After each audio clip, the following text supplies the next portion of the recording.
దేవునికి స్తోత్రం. దేవుని అత్యంత కృపతో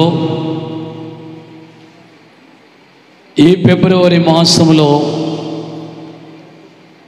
23వ తేదీ వరకు ప్రభు మనల్ని కాపాడారు, రక్షించి సజీవు లెక్కలో ప్రభు భద్రపరిచి సజీవులుగా ప్రభు సందులో ఉంటాక ప్రభు మనకి అవకాశం దయచేశారు. దేవునికి స్తోత్రం.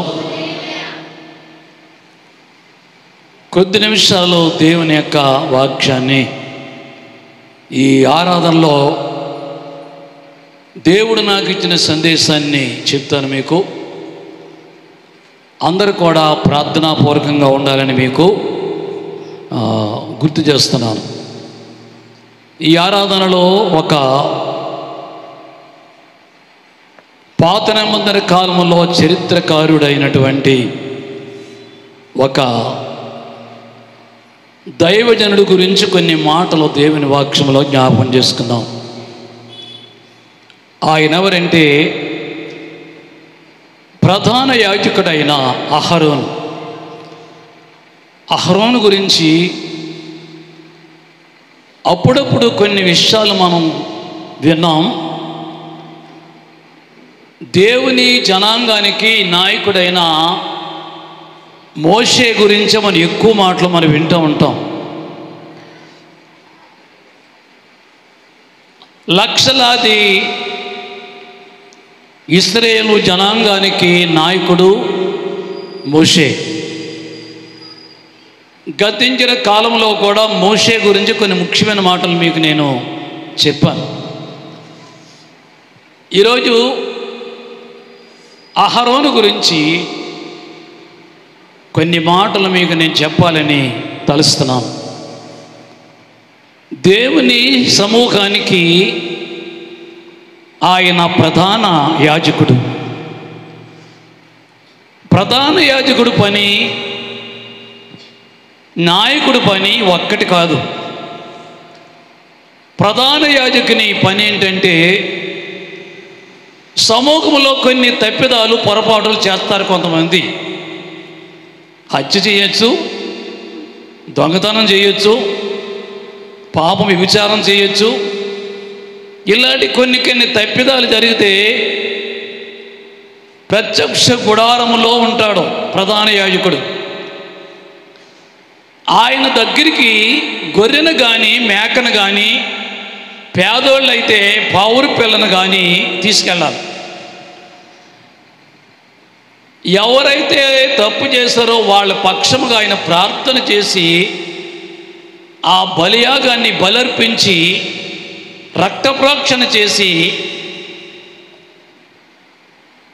ఆ తప్పు చేసిన వాడి పక్షముగా ఆయన విజ్ఞాపన ప్రార్థన చేస్తాడు దేవుని సన్నిధిలో.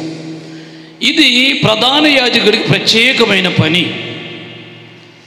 ఆ రోజుల్లో ప్రధాన యాజకుడిగా దేవుడు అహరోనుని దేవుడు ఏర్పాటు చేశాడు.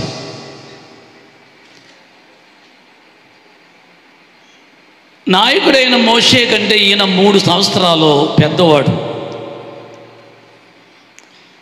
వీరిద్దరికీ ఒక సోదరు ఉంది. ఎవరు? నీరసంగా అవుతుంది మాట. టిఫిన్ తిన్నారు అలా, ఆ తర్వాత టీ తాగారా? మరేంటి మాట ఎక్కడో నూతిలో వస్తుందండి? అందరు చెప్పండి. మిరియాం. మన మిరియాం గారు వచ్చారా? ఆవిడ ఎప్పుడూ ముందే ఉంటుంది. దేవుని స్తోత్రం. హల్లెలూయా. ఒకే కుటుంబంలో ఇద్దరిని దైవజనులుగా దేవుడు ప్రత్యేకం చేశాడు. అదే విధముగా మిరియాముని ప్రవక్త్రిగా దేవుడు ఏర్పాటు చేశాడు. ఆశ్చర్యకరమైన సంగతిది. దేవుని స్తోత్రం. ఒకే కుటుంబంలో అన్నదమ్ములు ఇద్దరూ దేవుని యాజకులు అవటం చాలా అరుదైన పని. అదే పరిస్థితి మా కుటుంబంలో కూడా దేవుడు ఏర్పాటు చేశాడు. నేను సేవకు వచ్చే ముందు మా అన్నగారైనటువంటి పాస్టరు దానియేలు గారిని దేవుడు ఎన్నుకున్నాడు. ఆయన చదువు కూడా బాగా తక్కువే. ఆయన చదువు ఎంత పోయింది 5వ తరగతి, మీరు ఎవరు నమ్మరు. కానీ ఆయన వాక్యం చెప్తుంటే డిగ్రీ చదువుంటాడు ఈయన అనుకునేవారు. ఎందుకంటే లోక సంబంధ జ్ఞానం లేదు, కానీ ఆయనకి దైవ సంబంధమైన సేవలో 50 సంవత్సరాల దేవుడు పరిచర్యలో ఆయన వాడుకున్నాడు దేవుడు. దేవునికి స్తోత్రం. ఆయన సేవకు వచ్చినటువంటి 15 సంవత్సరాలకి, అప్పుడు నేను 8వ తరగతి చదువుతున్నాను, నాకు వయసు 12 ఏళ్ళు మాత్రమే. అటువంటి సమయమందు ప్రవచన రూపంగా దేవుడు నాతో మాట్లాడాడు. ఎక్కడంటే నంతంపూడి సంఘములోనే.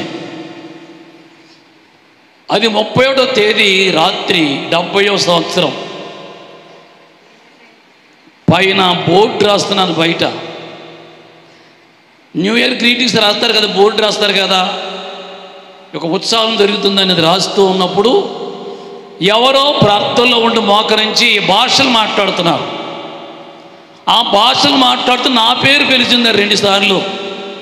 భాస్కర్రావు, నీతో మాట్లాడుతున్నాను, రా ఇక్కడికి, నా దగ్గరికి రా అని పిలిచినప్పుడు ఎవరో మాట్లాడుకుంటారని నేను అనలేదు, వెళ్ళి మోకరించాను. నేను పిలుస్తుంటే నీవు ఏంటి శ్రద్ధ వహించట్లేదు, నీతో నేను మాట్లాడుతున్నాను. నీ అన్నగారిని వాడుకుంటున్నట్టు రాబోయే కాలం నా పరిచర్యలో నేను వాడుకుంటాను. నిన్ను ఎన్నుకుంటున్నాను, సాకురులో నిన్ను పెట్టి ఆ పరిసర ప్రాంతాల్లో నా పరిసరలో వాడుకుంటానని ప్రత్యేకంగా దేవుడు నాతో మాట్లాడారు. అంత మాత్రం కాదు, కొన్ని వాగ్దానాలు ఇచ్చాడు దేవుడు. నా దూతలు నీతో ఉన్నారు, చిన్నవాడు అని భయపడకు, అడుగు పెట్టిన స్థలం నీ స్వాధీనంలో నేను చేస్తాను. చాలా వాగ్దానాలు చేశాడు నాకు. అప్పటికి బైబిల్ అంటే తెలియదు, ప్రార్థన అంటే తెలియదు, ఏమీ తెలియదు. అప్పటికి 9వ తరగతి మాత్రమే నేను చదువుతున్నాను. వయసు 13 సంవత్సరాలు. అయితే త్వరగా దేవునికి లోబడలేదు. చావేంటి దేవుడేంటి నాకేం తెలుసును, నిరాశపడ్డాను. అయితే శారీరకమైన బలహీనత నాకు వచ్చింది. ఆ బలహీనతలో ఒక నెలలు లేవలేదు అసలు నేను. ఆ టైంలో ఒక దైవ సంద్రాలు నన్ను చూడటానికి వచ్చింది. ఆవిడ మాట్లాడుతూ నాతో మాట్లాడింది. దేవుడు ఆవిడ నుంచి మనం మాట్లాడారు. ఈ పరిశోధన నేనే పెట్టాను నీకు, నువ్వు నా సేవకు వస్తే నీ కంప్లైంట్ ఉండదో, తగ్గిపోతాయి, నీకు మరణం జరగదు, భయపడకో, నా సన్నిధికి రా, నా మాట విను, అద్భుతం చేస్తానని దేవుడు నాతో మాట్లాడారు. మరలా 2వసారి. అప్పుడు నేను ఒప్పుకున్నాను, సరి చేసుకున్నాను. 9th క్లాస్ పాస్ అయ్యి 10th క్లాస్లోకి వచ్చి బుక్స్ కొనేసాను, నోట్సులు రాస్తాం, టెస్టుల బుక్ చదువుతూ ఉన్నాను. అప్పుడు నాకు 13 ఏళ్ళ వయసు. దేవుని మాట అప్పుడు లోబడ్డాను.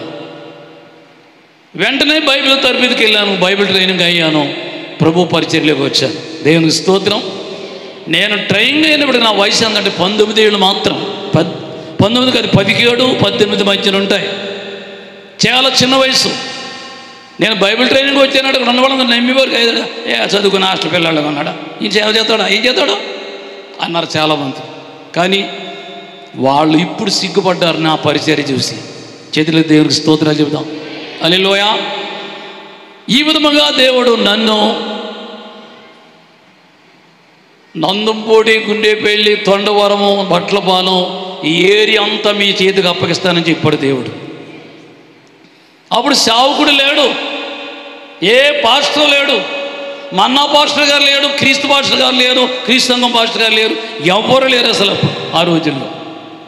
ఈ విధంగా దేవుడు మమ్మల్ని ఇద్దరిని సేవలో వాడుకున్నాడు. అన్నయ్య గారు ప్రభు సన్నిధికి వెళ్ళిపోయారు. అయినప్పటికీ ఆ సేవ ఆగలేదు, నేను చేసే పరిచర్య కూడా ఆగలేదు దేవుని కృప వల్ల. దేవుని స్తోత్రం.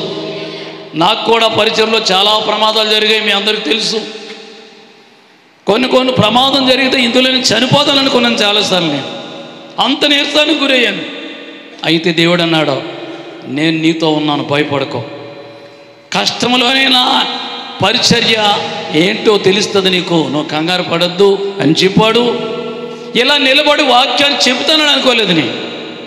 దేవుడు నన్ను నిలబెట్టాడు, స్వస్థపరిచాడు. దేవునికి స్తోత్రాలు చెప్దాం. హల్లెలూయా. ఇద్దరిని దేవుడు అక్కడ ఎన్నుకున్నాడు. ఆశ్చర్యం, ఆ రోజుల్లో కూడా వీరిద్దరిని దేవుడు ఏర్పాటు చేశాడు. 40 లక్షల జనాభాని ఇద్దరు నడిపించారు. ఎవరిద్దరు? మోషే, అహరోన్. 40 లక్షల జనాభా అంటే 200 మంది 300 మంది నడిపించలేకపోతున్నాను నేను. నిజమమ్మా, నడిపించలేకపోతున్నాం. ఎక్కడి నుంచో ఏదో వచ్చి వాడుతుంది నా మీద వార్త. నాకు బాగాలేదు, అయ్యగారు వచ్చి ప్రార్థన చేయలేదు, ఇదో వార్త. అన్నిసార్లు వచ్చి ప్రార్థన చెయ్యాలంటే షట్ అవ్వదు. అత్యవసరమైన పద్ధతిలో నేను తప్పనిసరిగా వస్తాను, కానీ అనుదిన ప్రార్థనలో ఎప్పుడూ ప్రార్థన చేస్తానే ఉంటాను మీకోసం నేను. దేవుని స్తోత్రం. హల్లెలూయా. ఎందుకంటే రకరకాల పద్ధతులు వస్తాయి కుటుంబాల్లో, రావా? వస్తాయి. రాటికి పొట్టికి ఓచుకున్న వాడితే నిజమైన పరిచర్య. దేవునికి స్తోత్రం. ఎంతమంది ఎన్ని రకాలు చెప్పి నేను అసలు పీలవని టెన్షన్ పెట్టుకోను. అమ్మా భయపడుకో, ప్రార్థన చేద్దాం, ప్రభు ఉన్నాడు, కార్యం చేస్తాడు, నువ్వేం భయపడుకో. ఇదే మాట నేను తెలియజేస్తూ ఉంటాను. దేవునికి స్తోత్రం. ఆరాధనకు ముందు ఈరోజు నేను ఒక ఇంటికి శంకుస్థాపన చేసి వచ్చాను. ఇందుపెళ్ళి మన హృదయం గారి ఇంటి అవతల. ఎవరు చెప్పనా? కొమ్ములు ఎస్తేరమ్మ గారు. ఎవరికైనా గుర్తు వచ్చిందా? ఆవిడ భూమి మీద లేదు. ఆవిడ భర్త వెంకటరావు గారు కూడా లేడు. ఆవిడికి ఒకే కూతురు, 3 కుమారులు. ఆ 3 కుమారులు ఓ కొడుకే ఉన్నాడు. ఇప్పుడు 2 కొడుకులు చనిపోయారు. కుమార్తె ముందే చనిపోయింది. కారణం ఏంటి చెప్పనా? రక్షణ పొంది దేవుళ్ళో నడుచుకుని విగ్రహారంలోకి వెళ్ళిపోయింది ఆవిడ. అటు ఇటు ఉంటారు కొంతమంది. మీకు చెప్తున్నాను, ఈ మాటలు చాలా జాగ్రత్తగా వినండి. రక్షణ పొంది విగ్రహారంలోకి వెళ్ళిపోయింది. చాలా కాలం దేవుళ్ళు లేదు.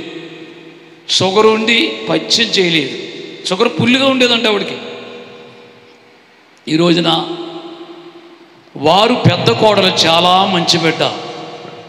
హైదరాబాదులో ఒక ఇంట్లో ఆవిడ పనిచేస్తుంది. బిల్డింగ్ వేసుకున్న తర్వాత ఇంకొకరికి అమ్మేశారు బిల్డింగ్. అది తీసుకున్న వాళ్ళు ఈ బిల్డింగ్ మాకు వద్దు, మీరే కొనేసుకోండి అని కౌరు పెంచారంట. ఆవిడ హైదరాబాదులో ప్రయత్నం చేసి ఎక్కడ స్థలం కుదరలేదు. ఆ అమ్మాయి కబురు పండిన కౌరు ఏంటంటే, అదే ఇంటిని 3,50,000 కొన్నది. 3,50,000గా ఇల్లు రాదు. కారణం ఏంటి చెప్పండి? 4 సెంట్ల స్థలం. అది విశాలమైన స్థలం.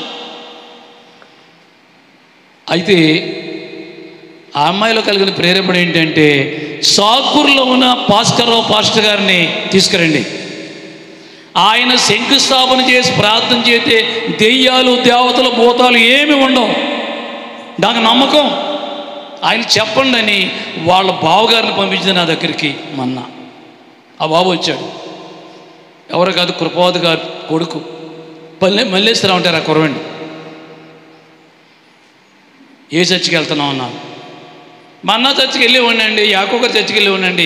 ఏ చర్చి వెళ్ళలేదు, మానేశానండి ఇప్పుడు అన్నాడు. ఏ అన్న, ఆ చర్చిలో నాకు కుదరట్లేదండి అన్నాడు. ఇప్పుడు అన్నాను, నీ కన్నతండ్రి నేనేనయ్యా, అక్కడికి ఇక్కడికి ఎందుకు వెళ్తావు? వచ్చే ఇక్కడికి, నేను కాదంటే కదా నేను అన్నాను. అయ్యగారు వచ్చేతాను, ఎక్కడికి వచ్చేతాను అన్నాడు. ఇప్పుడు శంకుస్థాపన చేయటానికి వెళ్తే ఉన్నారమ్మ అక్కడ 50-60 మంది ఉన్నారు. అంగా నన్ను చూసి వాళ్ళు ఆనందపడిపోయారు, సంతోషపడిపోయారు. నా దగ్గరికి వచ్చి నా చేతులు అట్టేసుకుని, వందనాలండి అయ్యగారు, వందనాలండి అయ్యగారు, ఎన్నాళ్ళు చూశారు మిమ్మల్ని, అంత సంతోషపడిపోయారు. ఎందుకంటే దేవుడు చేసే కార్యాలు. దేవుని స్తోత్రం. ఎందుకు చెప్తానంటే మీరు ప్రార్థన చేయమని చెప్పింది ఆ అమ్మాయి పేరు శ్రీదేవి, ఇంటి పేరు కొమ్ముల శ్రీదేవి. ఆ అమ్మాయి భర్త ముందే చచ్చిపోయాడు, సతీష్ అని తెలివైనడుగా లేడు. ఆ అమ్మాయికి ఒక కూతురు ఓ కొడుకు. కూతురు MBA చదివింది, జాబ్ చేస్తుంది ఇప్పుడు. ఆ పిల్లని చూస్తే నమ్మలేకపోయాను నేను. మన అమృత రోజా కానీ మంచి బలంగా ఉంది ఆ పిల్ల, ఎర్రగా తెల్లగా ఉంటుంది. ఆనందపడుతూ వచ్చేసింది నా దగ్గరికి. ఎవరమ్మా నువ్వు అన్నాను. అమ్ములండి మీ అత్తయ్య బిడ్డనండి అంటుంది దగ్గరికి వచ్చి. నాకు చాలా ఆనందం అయిపోయింది. వాళ్ళ తమ్ముడు చూపించింది, ఆ కుర్రాడు డిగ్రీ చదువుతున్నాడంట. ఆ కుర్రాడు నన్ను సరే ఎరగడం అయ్యగారండి వందనాలంటే అంటే కారణం ఏంటి వీళ్ళు చెప్పుంటారు బాగానే. ఎందుకంటే వాళ్ళు చాలా ఆనందపడ్డారు. ఎందుకని చెప్పేది వాళ్ళ ఇల్లు తొందరగా అవ్వేలాగా, ఆటంకాలు లేకుండా వీలైతే ఇల్లు అయిపోతే మనమే ఓపెనింగ్ చేయాలి వెళ్ళి. వాళ్ళ మీటింగ్ పెడితే మనం అందరూ వెళ్ళాలి ఆ ఇంటి దగ్గరికి. దేవుని స్తోత్రం. మీరందరూ ప్రార్థన చేయమని మరొకసారి మీకు ముందే నేను గుర్తు చేస్తున్నాను. చేతులెత్తి దేవునికి స్తోత్రాలు చెబుతాం. క్రొత్త నిబంధనలో ప్రధాన యాజకుడు ఉన్నాడు ఒక ఆయన. చెప్తారు ఎవరో? రైట్, ఎవరన్నారో? నోరు మూసుకోక, నువ్వు చెప్పింది కరెక్టే. క్రొత్త నిబంధనలో ప్రధాన యాజకుడు ఉన్నాడు. ఎవరైనా? జకర్యాలు చాలామంది ఉన్నారు. బాప్తీమిచ్చే యోహాను యొక్క తండ్రి ఆయన ప్రధాన యాజకుడిగా పనిచేస్తున్నాడు. వృద్ధాప్యానికి వచ్చేశాడు. ఆయన భార్య పేరు ఎలిజబెత్. వీళ్ళిద్దరికీ పిల్లలు లేరు. ప్రార్థన చేస్తూ ఉండగా 24 పెద్దలు ఉంటారు. వీళ్ళకి లెక్క ప్రకారంగా వస్తుంది అక్కడ దేవుని దగ్గర బలి అర్పించడం. ఆ బలి అర్పిస్తున్నప్పుడు ప్రజలంతా బయట ఉంటారు. ఆ యాజకుల్లో ఏమాత్రం పొరపాటు తప్పు జరిగినా అక్కడే చచ్చిపోతాడు. ఎక్కడ ప్రత్యక్ష గుడాల్లోనే చనిపోతాడు, ఇంక బ్రతకడు. ఇంకా అంటే బలి వేసే యాజకుడు చాలా జాగ్రత్తగా భయభక్తులతో విశ్వాసంతో ఆ బలి అర్పించాలి. దేవుని స్తోత్రం. ఆయన అర్పిస్తూ ఉండగా దేవుడు ముఖాముఖిగా మాట్లాడతాడు జకర్యాతో.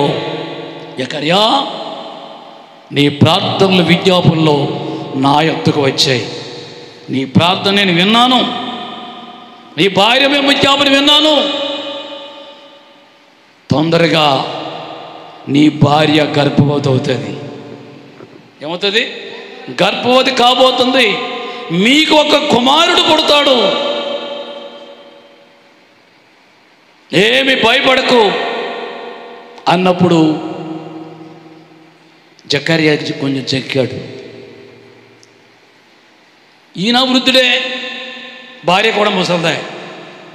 ఈ వయసులో నాకు పిల్లలా పడతారు నాయన, వయసు అంతా మేము వెళ్ళిపోయింది అని భయపడ్డాడు. అప్పుడు దేవుడు అన్నాడు, దేవుని సముఖంలో ఉండే గాబ్రియేలు నేను నా మాటను వినలేదు కాబట్టి నీకు పొడుకు పుట్టే వరకు నీకు మాట రాదు, నీవు మౌనిగా ఉంటావు అని చెప్పినప్పుడు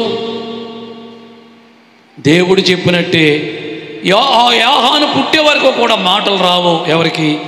జకర్యాకి. ఎందుకంటే దేవుని యొక్క మాట గ్యారంటీ. చేతులెత్తి దేవునికి స్తోత్రాలు చెబుదాం. హల్లెలూయా. ఇంతకీ ఈ జకర్యా గురించి ఎందుకు చెప్పానంటే, జకర్యాది అహరోను వంశం. ఏ వంశం చెప్పండి? అహరోను వంశం. ఆ వంశంలో నుండే జకర్యా బయటికి వచ్చినట్లు దేవుని వాక్యం మనకి తెలియజేస్తూ ఉంది. దేవునికి స్తోత్రాలు చెబుదాం. హల్లెలూయా. మోషేకి లేని కొన్ని ప్రత్యేకతలు చూపిస్తాను మీకు అహరోను గురించి. అంటే మోషే గారిని పక్కన పెట్టమని దాని అర్థం కాదు. ఎక్కువగా మనం ఎవరిని గమనిస్తామంటే మోషే గురించి మాట్లాడుకుంటాం మనం ఎక్కువ. కానీ మోషే గారిలో కనబడిన కొన్ని ప్రత్యేకమైన విషయాలు అహరోనుకి దేవుడు ఇచ్చాడు. దేవునికి స్తోత్రం. హల్లెలూయా. అహరోను అనే మాట పరిశుద్ధ గ్రంథములో 324 సార్లు కనబడుతుంది మనకి. ఎన్నిసార్లు? 324 సార్లు కనబడుతుంది అహరోన్ అనే మాట దేవుని పరిశుద్ధ గ్రంథములో. రోజుకి ఎన్ని రోజులు? సంవత్సరానికి ఎన్ని రోజులు? 365.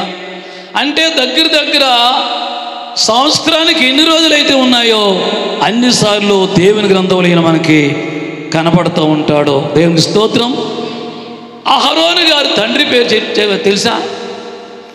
అహరోను గారి మోషే గారి తండ్రి పేరు ఎవరు? అమ్రాం. అందరు చెప్పండి. అబ్రహాం కాదు. అబోయ్, అబ్రహాం వేరు, అమ్రాం వేరు. అమ్రాం భార్య పేరు ఎవరు? యోకేబెదు. అమ్రాంకి ఏమవుతుందంటే మేనత్త. చిత్రంగా ఉంది మీకే. ఏమవుతుంది? మేనత్త. అన్నట్టు మేనత్త వరుసని మేనత్తని పెళ్ళాడాడు. ఎవరు? అలా చూస్తున్నారేంటి? చెప్పి పాయింట్లోకి రావాలి మీరు. ఎవరు? అమ్రాం.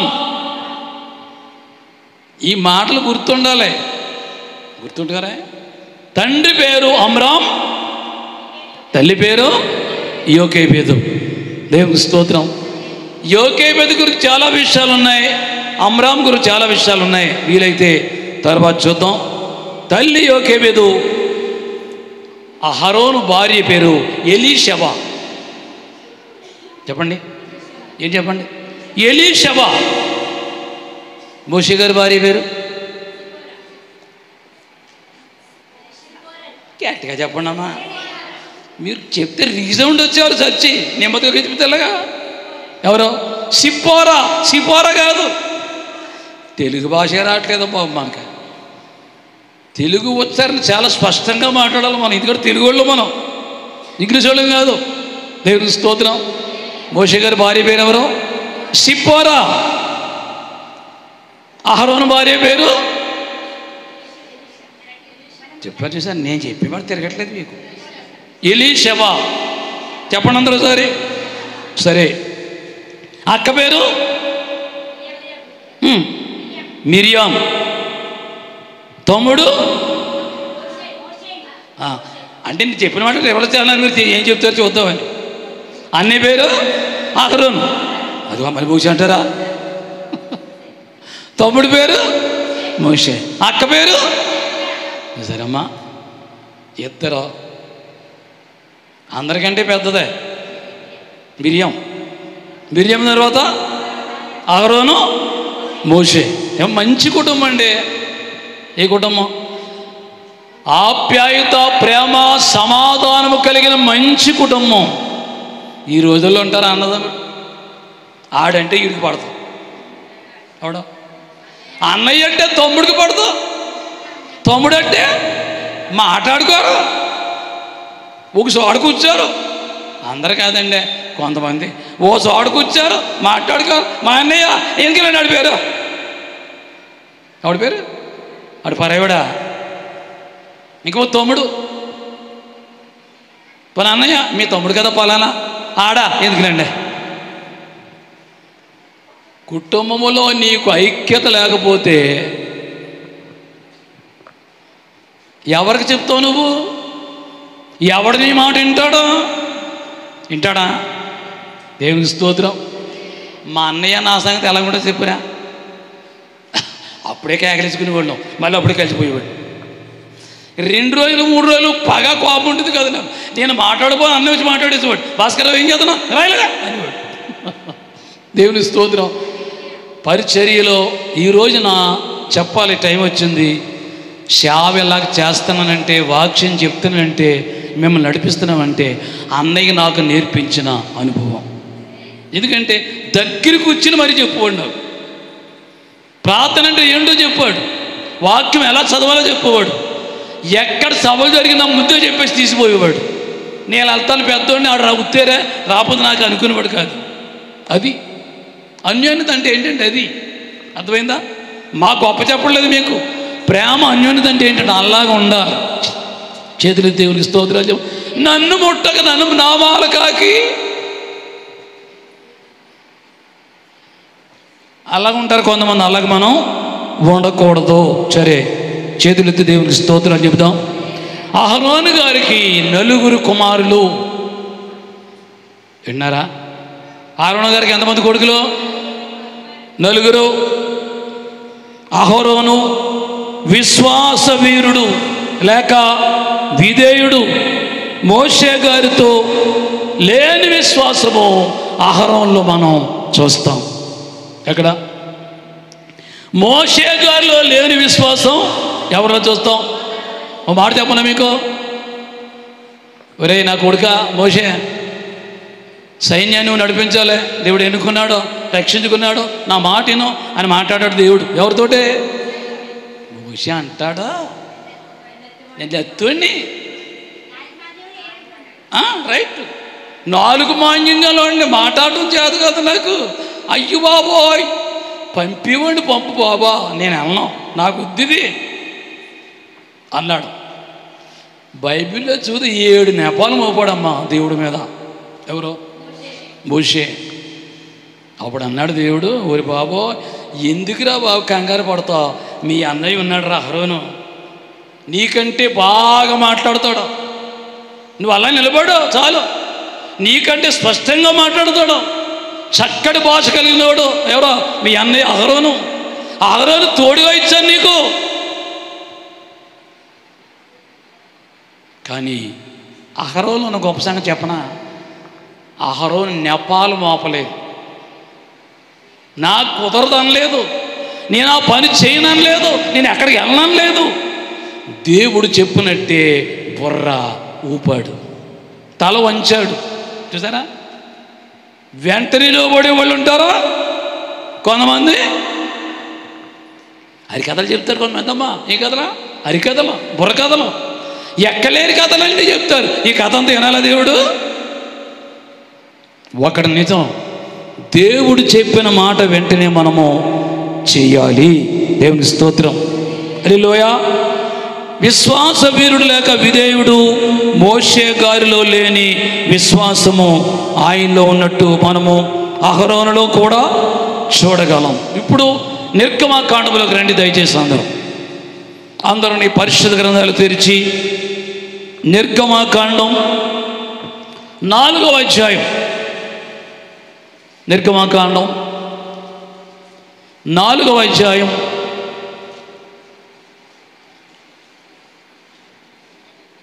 27వ వచనం.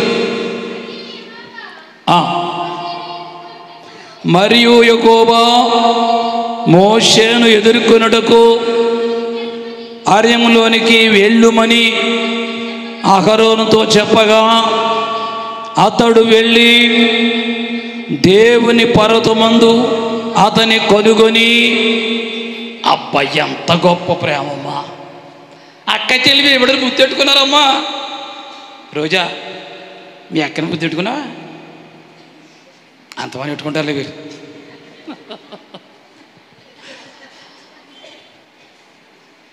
అకస్మాత్తుగా నేను అనుకుంటాను ఒకసారి ఆ పిల్ల ఈ పిల్ల అనుకుంటాను, ఈ పిల్ల ఆ పిల్ల అనుకుంటాను.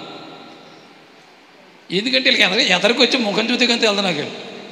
ఏంటంటే వీళ్ళిద్దరు పేసులు ఒకటే, సేమ్ పేసులు, కానీ ఆ పిల్లకంటే ఈ పిల్ల పడుకుంటుంది కొంచెం. ఎవరో రోజే ఎంతో కదలే, ఇంత అంతా గోరుడు. దేవుని స్తోత్రం. ఓ మాట అడుగుతాను మిమ్మల్ని, అసలు పెద్దోడు చిన్నోడి దగ్గరికి వస్తాడా? అది చిన్నోడు పెద్దోడి దగ్గరికి వస్తాడా? మీరు అక్క చెల్లెలే కదా. ఎవరు? మణిమంజుల అఖిల కూడా అక్క చెల్లెళ్ళే. వాళ్ళు కూడా చాలా హ్యాపీగా ఉంటారు వాళ్ళు ఇద్దరు. దేవుని కృప, దేవుని స్తోత్రం. హల్లెలూయా. అంతే కదమ్మా, కలిసే ఉంటారు కదా మీరు. వాళ్ళు ఎప్పుడు కేకలేసి దెబ్బలాడుకున్నాడు నాకు తెలదు అసలు. అంటే వాళ్ళిద్దరు వీళ్ళిద్దరు పేర్లు చెప్పడం కాదు, 3 మంది ఉంటారు. పేర్లు నాకు అంత గుర్తుండదు కదా. నేను చెప్పేది ఏంటంటే అక్క చెల్లెళ్ళు ఇద్దరు, అన్నదమ్ములు ఇద్దరైనా నలుగురైనా, అక్క చెల్లెళ్ళు ఇద్దరైనా ముగ్గురైనా ఎలా ఉండాలి? ఇంకపోతే పల్లవి కీర్తన మిగిలిపోయారంటే ఈ మధ్యనే. వాళ్ళు పర్లేదు, బాగానే ఉంటారు. దేవుని స్తోత్రం. ఇప్పుడు చిన్న పెద్దోడు ఎక్కడికి వస్తున్నాడు? మోషే గారి దగ్గరికి వస్తున్నాడు. ఎవరు? అక్కడ అనొచ్చు కదా, ఏంటంటే మా తమ్ముడితో నేను అంటేంటి అని రమ్మన్నాడుగా. ఎక్కడికి? నేను అలా, నేను పెద్దోడిని. పెద్దోళ్ళకి అండి, ఇంట్లో ఉన్నవాళ్ళు పెద్దోళ్ళు ఒక అహం ఉంటుంది, ఉంటుందా? నేను పెద్దోడిని, నేను ముందు పుట్టాను. ఆడల్లో ఉంటాయి, మగవాళ్ళు ఉంటాయి.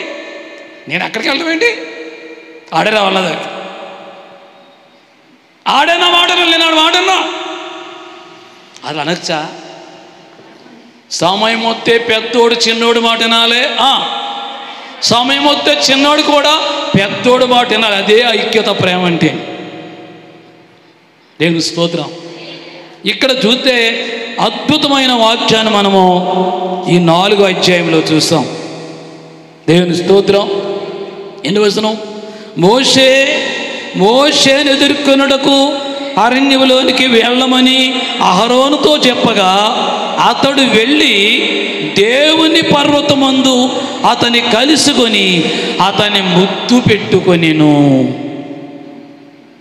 ఎవరిని ముద్దెట్టుకుంటా? మోషే అని అన్నయ్య వచ్చి ముద్దు పెట్టుకున్నాడు. అసలు మోషే ఊళ్ళో ఉన్నాడు అంటారా? లేడు.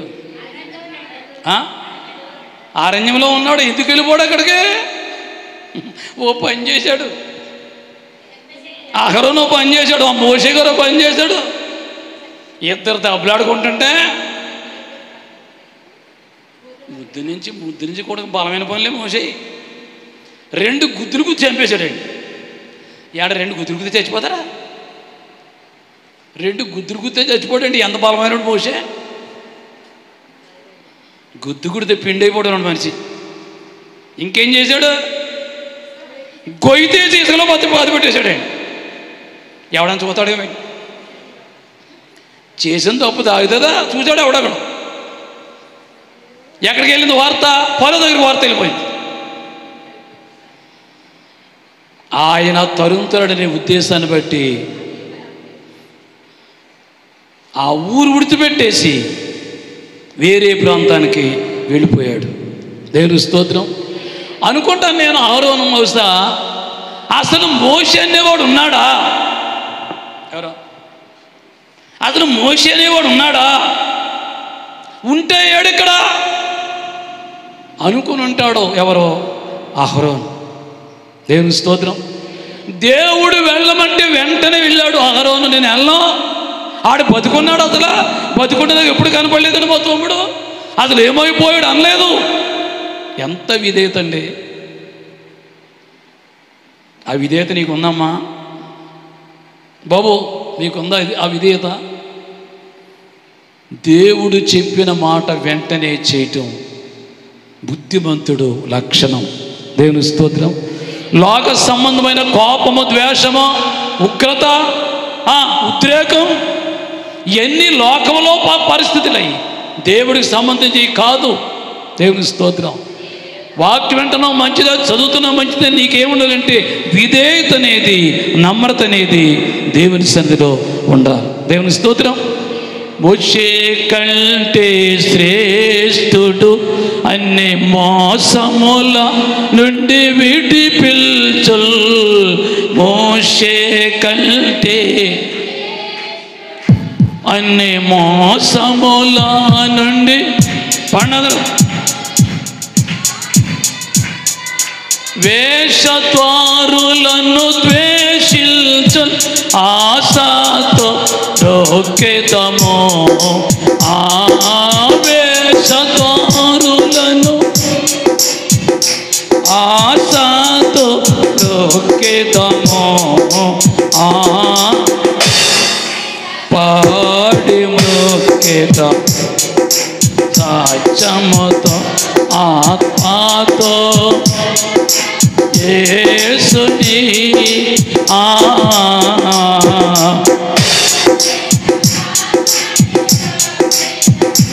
ఆమె చేతులు దేవుని స్తోత్రాలు చెబుదాం.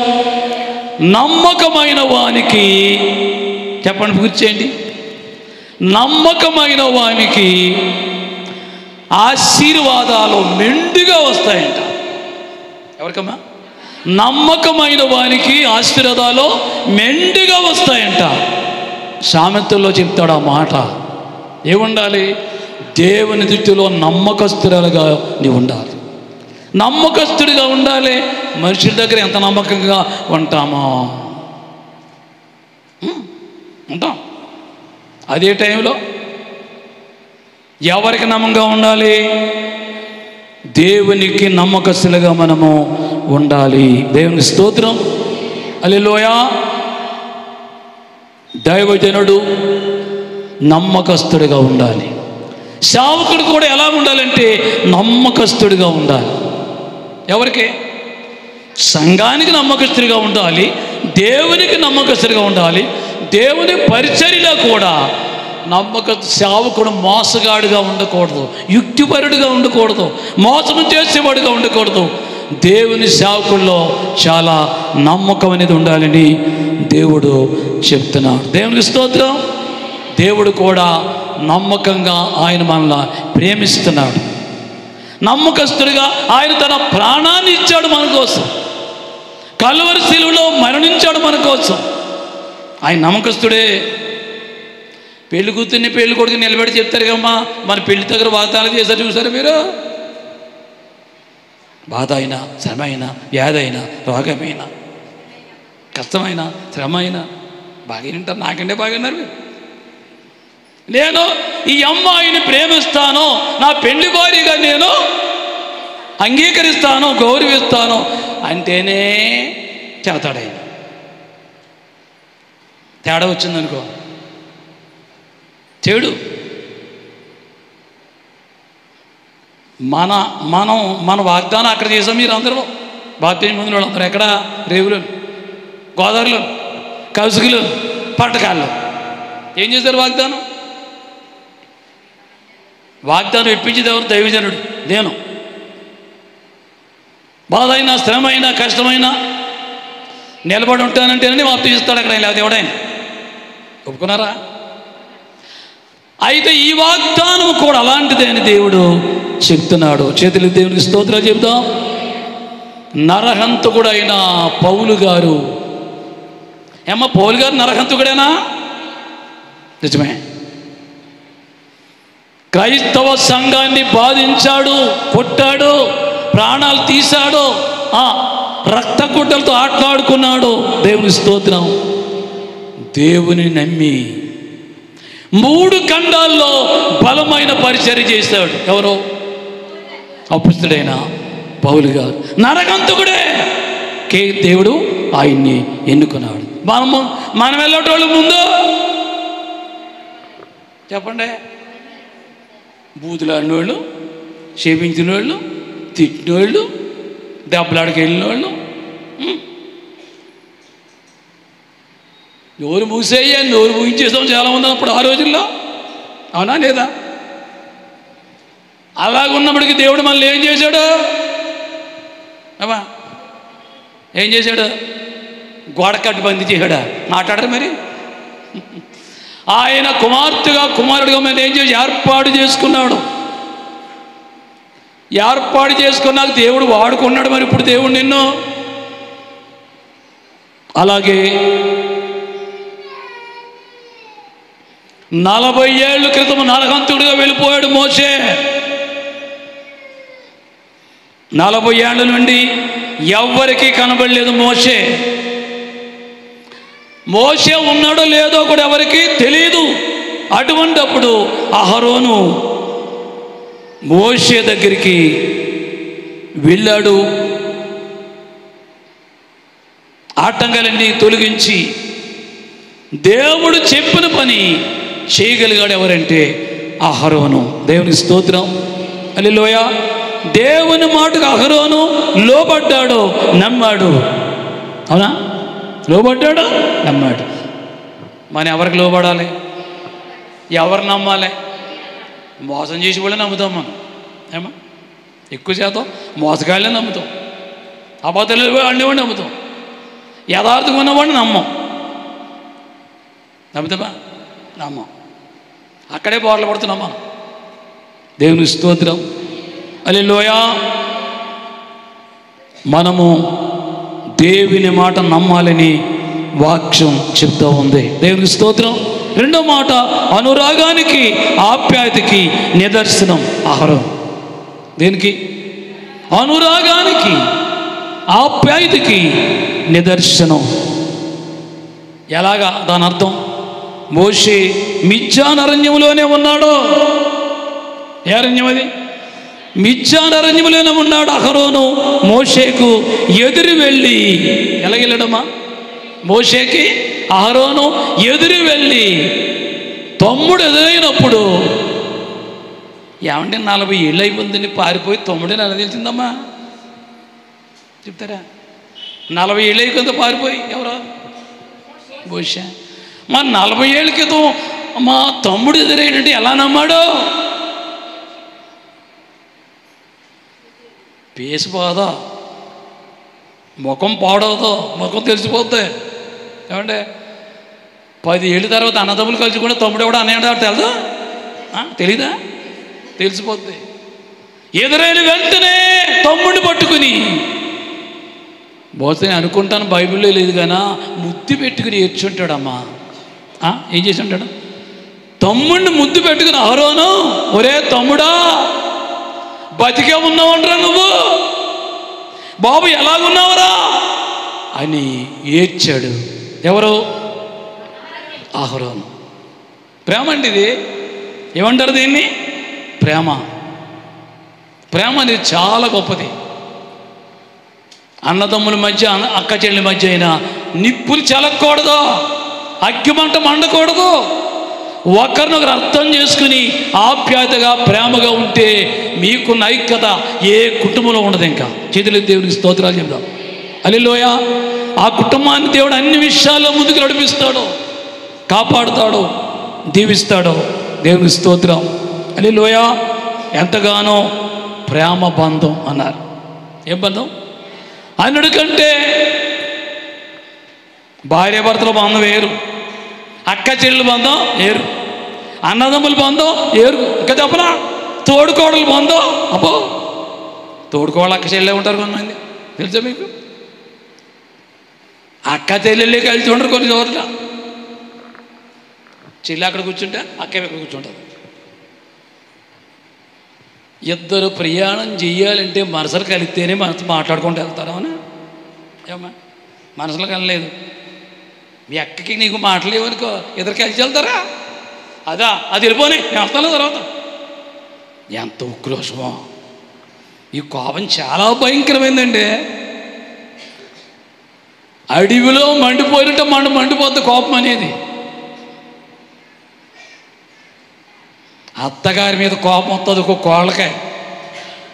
ఎవరి మీద? ఇంకా రవ్వలు రాల్చేద్దాం. ఇంకా ఏంటే నువ్వు ముసలిదో, నువ్వు నేను పడుతుందాన్ని, నువ్వే నా మాట అనాలి. ఎత్తగారు ఏమంటుంది? ఇగో నీకు మొదటి స్థానం, ఇప్పుడు నేను ఎన్ని అనిపించాను, నువ్వు మాట నువ్వు వినకపోతే నువ్వు కాపురమే చేయలేవు ఇక్కడ అంటారు. వీళ్ళిద్దరిని చేతపోతాడు ఎలాగ? ఇప్పుడు చేయగలడు ఎవడన్నానే? చేయలేడు. దేవుని స్తోత్రం. ఒకరినొకరు అర్థం చేసుకోవాలని దేవుని వాక్యం చెప్తూ ఉంది. దేవునికి స్తోత్రాలు చెప్తాం. సేవలో కూడా వివాదము లేదు. వీరిద్దరికీ అన్నదమ్ములుగా చక్కటి బంధువీరులు ఉన్నట్లు మనం వాక్యాన్ని బట్టి మనం గమనిస్తున్నాం. చేతులకు దేవునికి స్తోత్రాలు చెప్తాం. అక్క చెల్లెళ్ళు మాత్రం బాగానే ఉంటారు, అక్క చెల్లి కూడా బాగానే ఉంటారు. ఏమనొత్తే మండిపోతారు వాళ్ళు. దేవునికి స్తోత్రం. ఇంకా విశ్వాసుల అనుబంధంలో కూడా వస్తాయి కొన్ని. అప్పుడు దాకా ప్రేమించేసి నాకేసుకుంటారు ఒకళ్ళొకళ్ళు. ఏమన్నా వచ్చిందనుకో ఇద్దరికైనా, నీ ముఖం చూస్తుంటే చెప్పండి కూర్చోండి మీరు, అదిగో తగిలింది ఎవరో ఇద్దరికి తేళ్ళు జర్లు మీద పాకేసినట్టు ఉంటుందండి. ఏవద్దు, భార్యాభర్తలు దెబ్బలాడుకుంటే వాళ్ళే తిట్టుకుంటారు. చూసారు మీరు ఎప్పుడన్నా? నిన్ను అసలు చేసుకుంది ఏంటి? నేను అసలు ఎవరిని? భార్యను కాదు, భార్య అంటది భర్తనే. నా పెద్దోళ్ళు పడగొట్టారు కానీ లేకపోతే నాకు సరిపోతావేంటి నువ్వు అసలు ఈవిడే ఉంటుంది చెప్పండి. అసలు నువ్వు నాకు తగినోడు ఏంటి అసలు? నువ్వు ఏంటి నీవు నాకు తగ్గవాడు ఏంటి అసలు? నేనే పడిపోయిన ఎందుకో? ఏమొచ్చింది ఇప్పుడు? మంట. ఈ మంట తలారాలు ఏం చేయాలి? ఏం పోయాలి? చల్లి పడుకొచ్చాయి. దేవుని స్తోత్రం. దానికంటే ముందు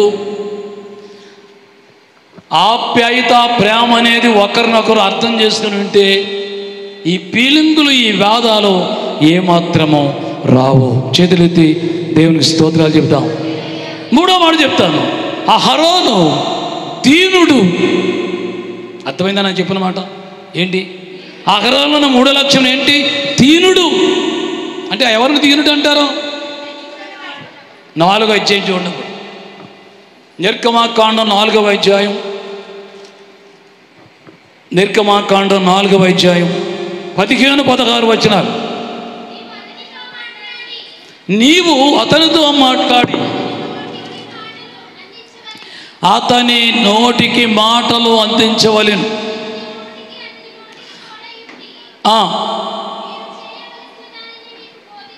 బోధించదను.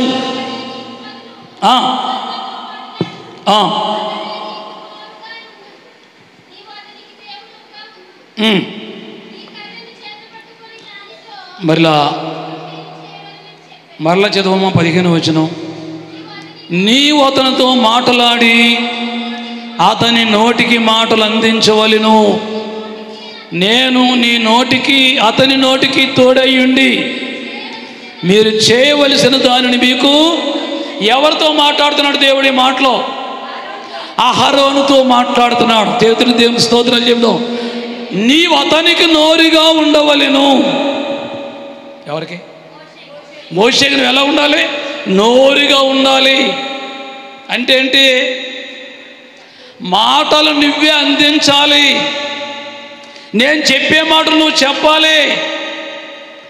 ఆయనకి తోడై ఉంటాను, తర్వాత నేను కూడా నీకు తోడై ఉంటాను. దేవుని స్తోత్రం. చాలా చక్కని మాట. నోరుగా అంత మాత్రమే కాదు, నీవు అతనికి దేవుడిగా ఉంటావు. ఎవరు అక్కడ అన్నాడు, నీవు అతనికి దేవుడిగా ఉంటావు. అసలే పెద్దోడితో చెప్పే మాట్లాడారు ఇది. అయినా అహరోను దేవుడు మాట తలన శిరస్సును పెట్టాడు. దేవుని స్తోత్రం. హల్లెలూయా. దేవుడు చెప్పే మాట విన్నట్లు మనము ఈ వాక్యములో చూస్తున్నాం.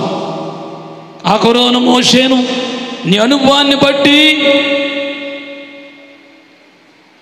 నీ పదవును బట్టి, నీ పలుకుబడిని బట్టి, నీ విద్యను బట్టి, నీ జ్ఞానాన్ని బట్టి, నీ డబ్బును బట్టి గర్వించకు నీవు. దేవునికి స్తోత్రం. అహరోను దేవుని మాట మాత్రమే విన్నాడు, ఎవరి మాట వినలేదు. ఇక్కడ నేను పెద్దోడ్నే, నేను ముందు పట్టునా, నేనేంటి, నేను మాట్లాడటం ఏంటి దేవుడా అనలేదు. అంటే అహరోనులో ఏం కనపడుతుంది? విధేయత, తగ్గింపు. అమ్మా ఉందా నీకు? అందా తగ్గింపు ఉందా నీకు? కుటుంబంలో చాలా వ్యవహారాలు వస్తూ ఉంటాయి. పిల్లల విషయంలో నీకు ఓర్పు ఉండాలి. భర్త కొన్ని విధంగా మాట్లాడతాడు, అక్కడ కూడా నీకు ఏముండాలి? ఓర్పు ఉండాలి, సహనం ఉండాలి. కంగారు పడితే ప్రయోజనము ఏమీ లేదు. దేవుని స్తోత్రం. అదేవిధంగా భర్త కూడా చాలాసార్లు భార్యతో ఐక్యతగా, ప్రేమగా, కొన్నిసార్లు ఎన్ని మాటలు అయినప్పటికీ కూడా ఓర్చుకొని తట్టుకునే పద్ధతులు ఉండాలని కూడా దేవుడు మనకి ఈ వాక్యం చెప్తూ ఉంది. దేవుని స్తోత్రం. హల్లెలూయా. నీకున్న అధికారాన్ని పక్కన పెట్టు. నిన్ను నువ్వు దేవునికి ఏం చేయాలంటే అప్పగించుకో. ఇప్పుడు అహరోను ఏం అప్పగించుకున్నాడు? దేవునికి అప్పచెప్పుకున్నాడు తన జీవితం అంతా. దేవునికి స్తోత్రం. ఇద్దరు ముద్ర వేయబడి మోషే దీనుడిగా ఉన్నట్లు ఈ వాక్యాన్ని బట్టి మనకి అర్థమవుతూ ఉంది. చేతులెత్తి దేవుని స్తోత్రాలు చెబుతాం. హల్లెలూయా.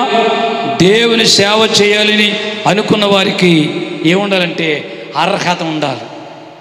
సేవ చేసే ప్రతి ఒక్కరికి అర్హత అనేది ఉండాలి. అర్హత లేనివాడు దేవుని పరిచర్య చేయలేడు, నిలబడలేడు.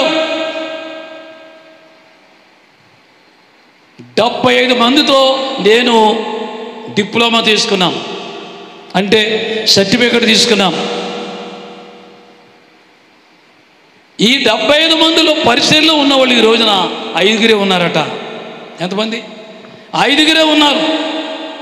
తూర్పుగోదావరి జిల్లాకు నేను, పశ్చిమ గోదావరి జిల్లాకు ఇంకొక ఆయన, కృష్ణా జిల్లాకు ఇంకొక ఆయన, ఖమ్మం జిల్లాకు ఇంకొక ఆయన, ఈ విధంగా చాలామంది ఉన్నారు.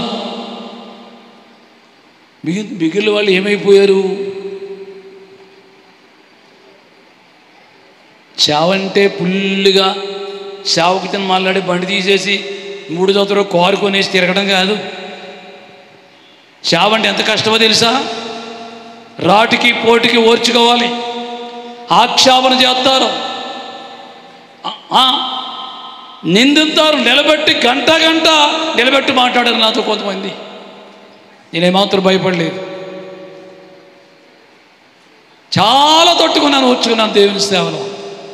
ఒక రకంగా చెప్పాలంటే రక్షణ పొందులోనే నిందించారు కొన్నిసార్లు నన్ను, బయట వాళ్ళు కాదు, రక్షణ పొందులోనే నిందించారు నన్ను. అయినప్పటికీ నేను తట్టుకున్నాను, నిలబడ్డాను.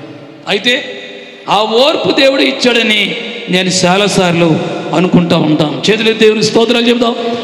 సేవ చేయాలంటే దేవుని పిలుపు అనేది ఉండాలి. దేవుడు పిలవాలి.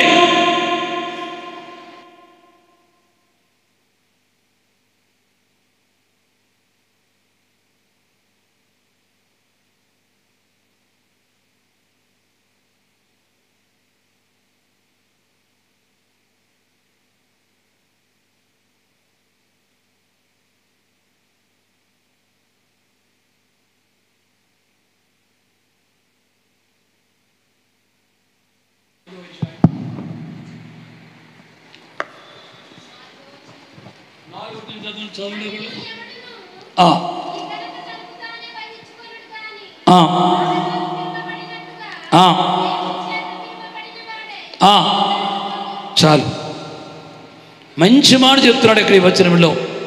మరియు ఎవడును ఈ ఘనతకు తనకు తాను వహించుకొనడు కానీ అకరోను పిలువబడినట్లుగా దేవుని చేత పిలువబడిన వాడై వాడు ఘనతనందును. దేవునికి స్తోత్రాలు చెప్తాం.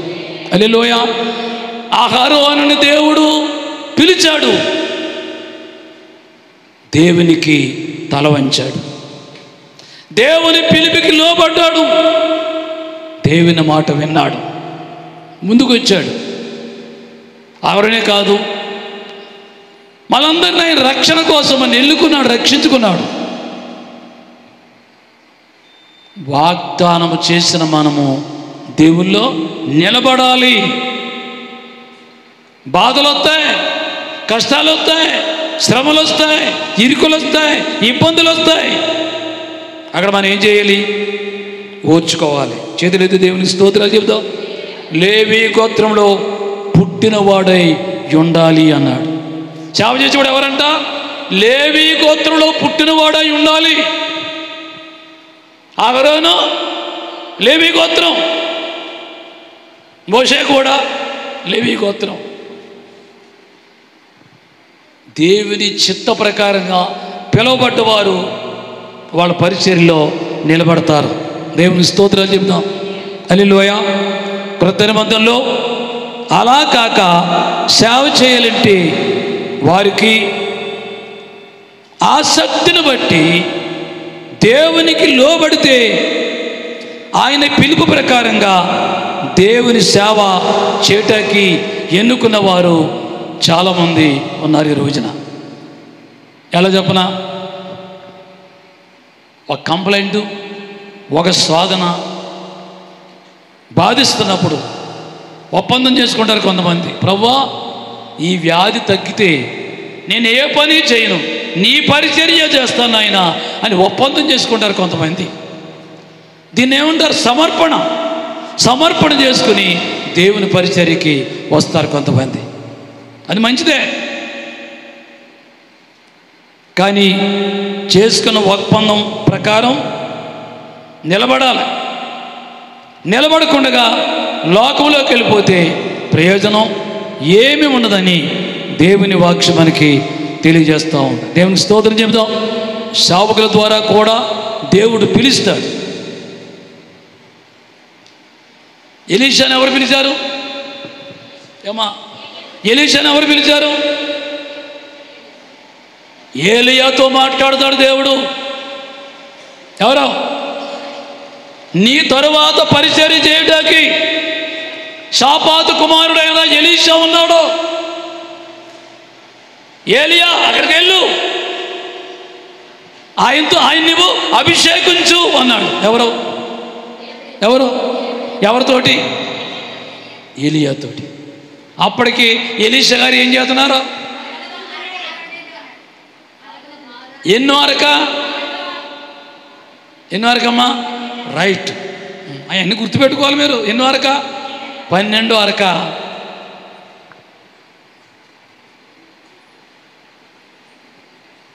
రూలు ప్రకారంగా ఎద్దుల్ని, కాడి ఎద్దుల్ని దాని ఏర్పాటుతో పోషించాలంటే దగ్గర 50 ఎకరమన్నా ఉండాలంట. ఎన్ని ఎకరాల? కనీసం 10-20 ఎకరాలన్నా ఉండాలి. లేకపోతే ఎద్దుల్ని పోషించలేడు. దాని పెట్టుబడి చాలా ఎక్కువ. దేవునికి స్తోత్రం. 12 అరకంటే భక్తులు ఏం చెప్తున్నారంటే 300 ఎకరం కంటే ఎక్కువ ఉంటుంది తండ్రికి అని అంచనా వేశారు. 800 ఎకరాలు? 300 ఎకరాలకి నాయకుడు ఎవరంటే ఎలీషా. 12 అరక దున్నుతున్నప్పుడు ఎలీషా అంటాడు, ఏలి అంటాడు, నా కుమారుడా, దేవుడు తన పరిచర్యకి ఎన్నుకుంటున్నాడు అన్నప్పుడు ముందుగా ఏం చేశాడు? ఆ 2 ఎద్దుల్ని వధించేస్తాడు. అక్కడ ఏం చేస్తాడు? 2 ఎద్దుల్ని వధించేస్తాడు. నా తల్లిదండ్రులతో చెప్పొచ్చేది ఇప్పుడేం తల్లిదండ్రుల దగ్గరికి వెళ్తాడు. వారు చెప్పి అప్పుడు ఏలియాని వెంబడిస్తాడు. ఎద్దుల్ని నరికేయడం అంటే ఏంటి? పాత జీవితం, పాత బ్రతుకు, పాత చూపు, పాత మాటలు, పాత తలంపులు, పాత ఉద్దేశాలు కత్తితో నరికేయళ్ళు. అప్పుడు తల్లిదండ్రులతో చెప్పడం అంటే పూర్వీకులతో చెప్పి దేవుని పరిచర్యకు వచ్చేసిన ఎవరంటే ఎలీషా. దేవునికి స్తోత్రం. సులువుగా దేవుని సేవలో ఉన్నాడా ఎలీషా? లేదు. చాలా వచ్చాయి. నేను ఎత్తబడే టైం నాతో ఉంటేనే 200 ఆత్మ దేవుడు, లేకపోతే ఉండదు. నీకు నాతో ఉండాలి నువ్వు. ఆ మాట అన్నప్పుడు అనేక సార్లు ఎవరిని వదిలేసినా ఆత్మీయ తండ్రి అయిన ఏలియాను వదలలేదు. ఎవరంటే ఎలీషా. దేవునికి స్తోత్రం. హల్లెలూయా. సమూయేలు యొక్క ఆధ్వర్యములో, సమూయేలు ఏర్పాటు ప్రకారంగా దావీదును కూడా దేవుడు తన పరిచర్యకి ఎన్నుకున్నట్లు దేవుని వాక్యాలు మనం చూస్తాం. చేతులెత్తి దేవునికి స్తోత్రాలు చెప్తాం. హల్లెలూయా. ఎలీషాను దేవుడు డైరెక్ట్గా చేయలేదు, ఏలియా ద్వారా మాత్రమే దేవుడు ఎన్నుకున్నాడు, దైవ సేవకునిగా చేశాడు. తరువాత ఏలియా చేసిన కార్యాల కంటే రెట్టింపు అద్భుతాలు చేయగలిగాడు. ఎవరంటే ఎవరు? ఎలీషా. నిజం సంగతి చెప్తాను మీకు.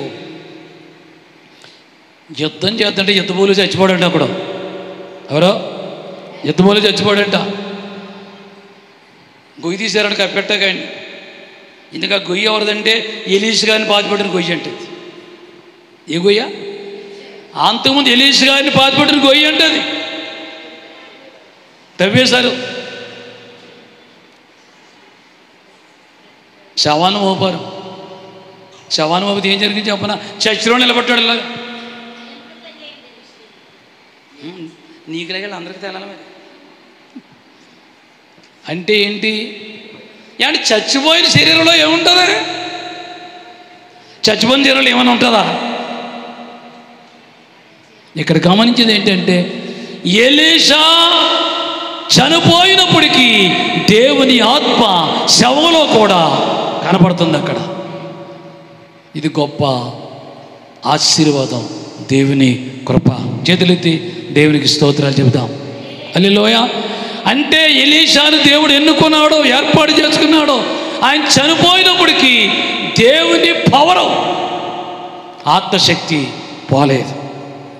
అలాగా ఏలియాని ఎలీషాను కూడా ఆ రోజుల్లో దేవుడు వాడుకున్నట్లు దేవుని వాక్యం మనకి గుర్తు చేస్తూ ఉంది. చేతులెత్తి దేవునికి స్తోత్రాలు చెప్తాం. హల్లెలూయా. ఆయన పరిచర్య చూస్తే ఏలియా 2 రాజుల దగ్గర నిలబడ్డాడు. ఎలీషా అయితే 4 రాజుల దగ్గర నిలబడ్డాడు. ఏలియా 2 రాజుల దగ్గర ఎక్కడ నిలబడ్డాడు? రాజు అహాబు దగ్గర నిలబడ్డాడు. భయపడకుండా మాట్లాడతాడు. ఇంకో రాజు ఉన్నాడు, ఆ రాజు దగ్గర కూడా ధైర్యంగా నిలబడి మాట్లాడాడు. ఎవరో? ఏలియా. కానీ ఎలీషా ఎంతమంది దగ్గర అంటే 4 రాజుల దగ్గర నిలబడి ధైర్యంగా మాట్లాడాడు. ఎవరు? ఎలీషా. దేవుని స్తోత్రం. కారణం ఏంటి? దేవుడు ఎన్నుకున్న వారిని మరణం అనేది వచ్చినప్పటికీ కూడా దేవుడు వారిని వాడుకుంటాడు. చేతులెత్తి దేవునికి స్తోత్రాలు చెప్తాం. ఏలియా ద్వారా 7 అద్భుతాలు జరిగాయి. ఎలీషా ద్వారా 14 అద్భుతాలు దేవుడు జరిగించి వాడుకున్నాడు. దేవునికి స్తోత్రం. ఇంకొక మాట చెప్పి నేను ముగిస్తాను, చాలా సమయమైంది కాబట్టి. 4వ విషయముగా లేవీకాండం ఒకసారి తీయండి. లేవీకాండం 10వ అధ్యాయం. లేవీకాండం 10వ అధ్యాయం 2-3 వచనం. లేవీకాండం 10వ అధ్యాయం 2-3 వచనం చదువు.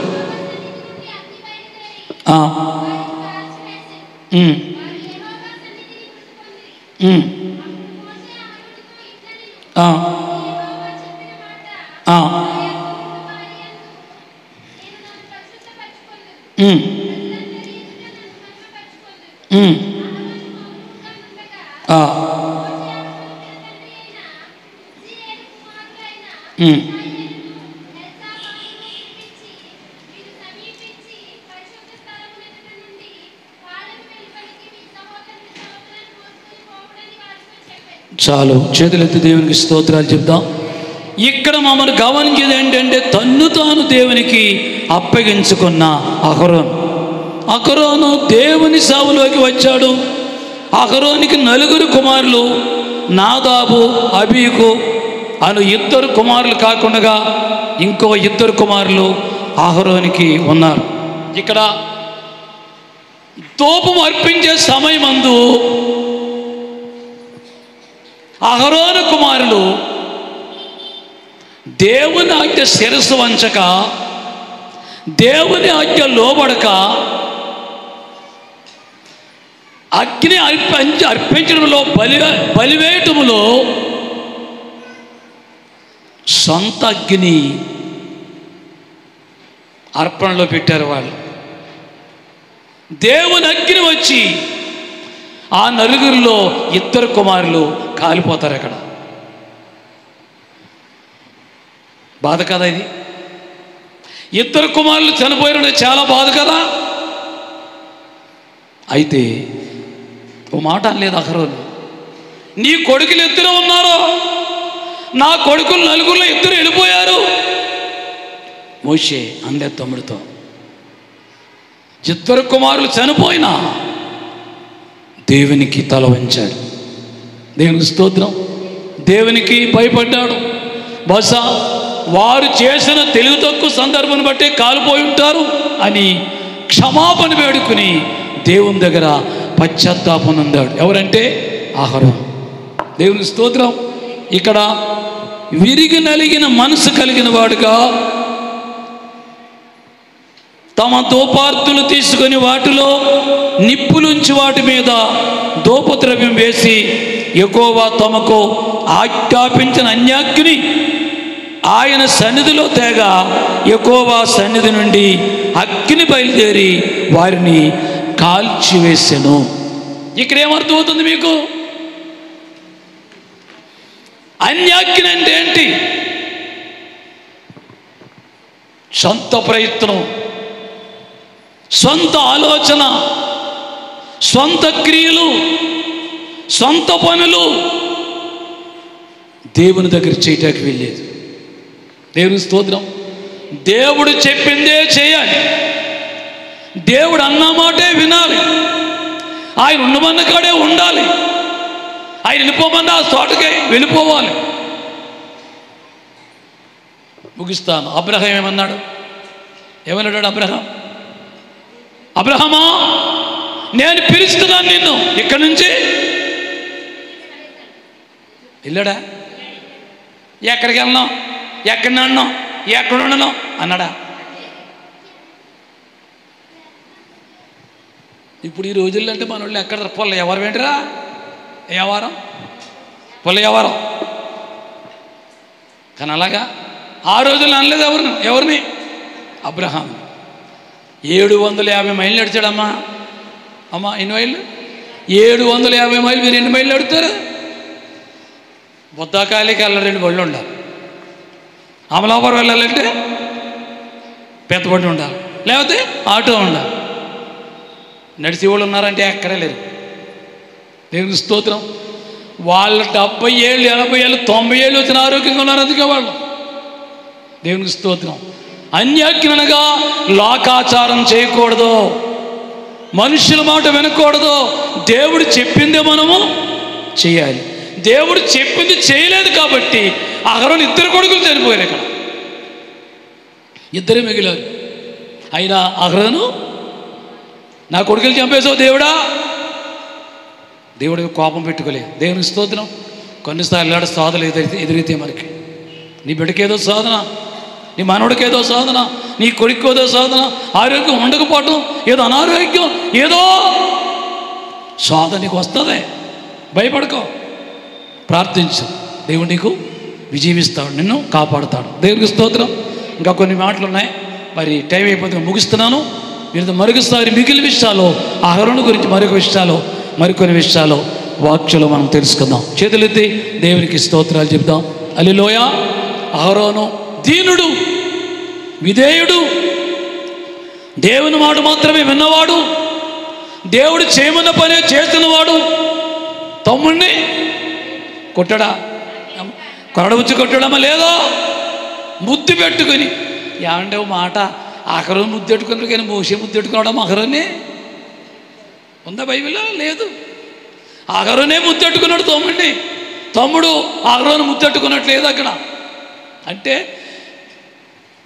నన్నే ఎన్నుకున్నాడు దేవుడు. ఓయ్ అహరోనా, ఎంత అన్ని విషయాలు నేనే ముందుంటానా? గర్విష్ఠుడిగా కనబడతాడు కొంచెం అక్కడ. ఎవరో మోషే కాదు, అహరోను కాదు, మోషే. దేవునికి స్తోత్రం. కానీ అహరోను గర్విష్ఠుడిగా కనబడ్డం. అందుకే దేవుడు అహరోన్ని ఎన్నుకున్నాడు, సేవకుడిగా చేశాడు. దేవునికి స్తోత్రం. అన్ని విషయాలు మనం దేవునికి లోబడదాం, ఆయన మాట విందాం, తల వంచుదాం, భయభక్తులుగా జీవించి ప్రభులో కొనసాగుదాం.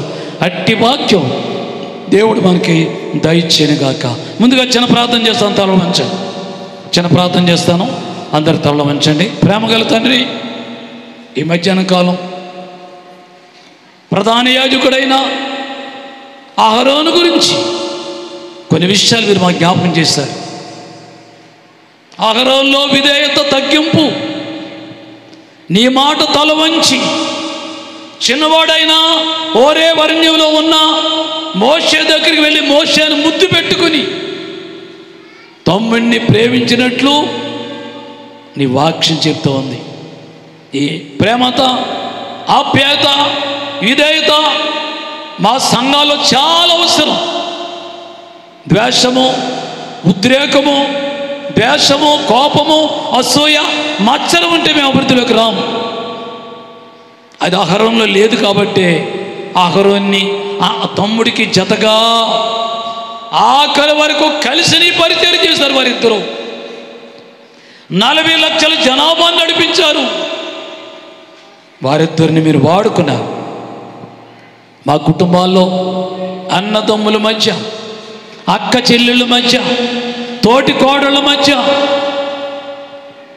అత్త కోడల మధ్య ఆప్యాయత, నీ యందు భయభక్తులుగా జీవించి నీలో కొనసాగి నీ ఆశీర్వాదాలు పొందే యోగ్యత మా అందరికీ దయచి కూడిన బిడ్డలందరినీ దీవించి ఈ వాక్యం అనేక మంది హృదయంలో ఫలింపు చేయండి. అహరోనుకున్న విధేయత, నమ్రత కలిగి మేము నీలో కొనసాగి నీ దీవులు పొందే భాగ్యం దయచేయండి. మహిమ ఘనత ప్రభావం మీరు పొందుకునండి. యేసు పరిశుద్ధ నామములో ప్రార్థించి వేడుకొనిచ్చిన మా పరమ తండ్రి, ఆమేన్ చెప్పండి.